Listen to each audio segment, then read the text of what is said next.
I should state up front, I'm not very impressed with how Adam does his movie reviews.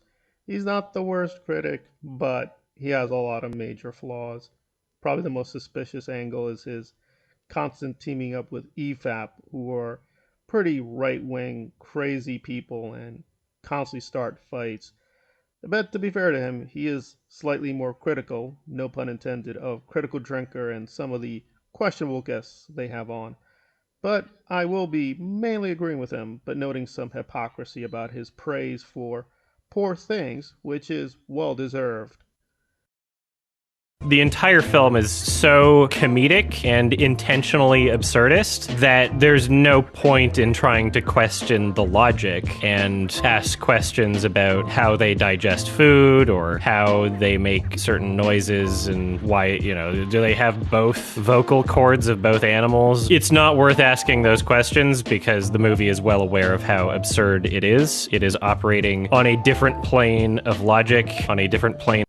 Well, again, not much to fault him for saying that, yeah, looking for plot holes in Poor Things is to kind of miss the point. However, unlike others, I do have some good memory of Adam's cringe, and previously, a couple years ago, he was complaining to Patrick Willems, who also made literally the exact same point. But back then, he was like, I can't believe Patrick doesn't care about the plot holes. I need more. I'm Adam. I have a big brain. I can't shut off my brain. The movie has to make the total logical sense, or I'm gonna get very, very angry. I'm sorry. I'm Adam.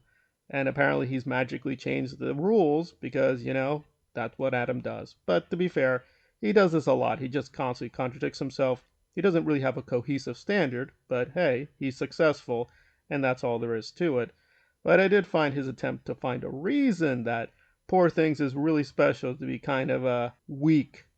In the film, for the first time, I was like, holy shit, this is a new sound that I haven't heard before, and it works for the film, and it sounds great. It's well composed, it fits like a puzzle piece. Essentially, they wind up making a sound that reminds me of harp strings, but has the same sort of pitch twang that you would expect to find on an acoustic guitar or even a slide guitar.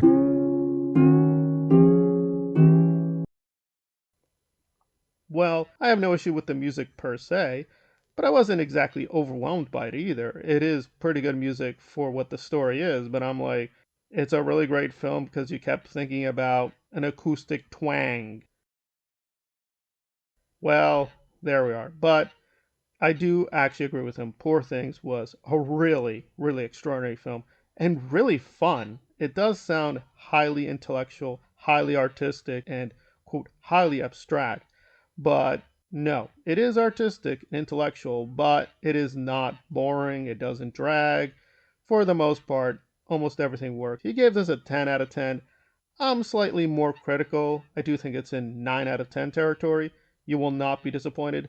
But a few moments I think were overdone with the costumes and yes, even the music. And it would have been better if Yorgos calmed down a bit. But it is a very, very strong example of cinema when it's pushed to its maximum. It's not for everyone, so you want to be careful. This is a very stylized look at Bella and her dilemmas. If you're not into a director being overly stylized, then you're not going to like this. But if you're open to just a narrative going into some weird places, this will work. So I agree with Adam's praise, but his defense or explanations, as usual, well, to quote himself, they kind of suck.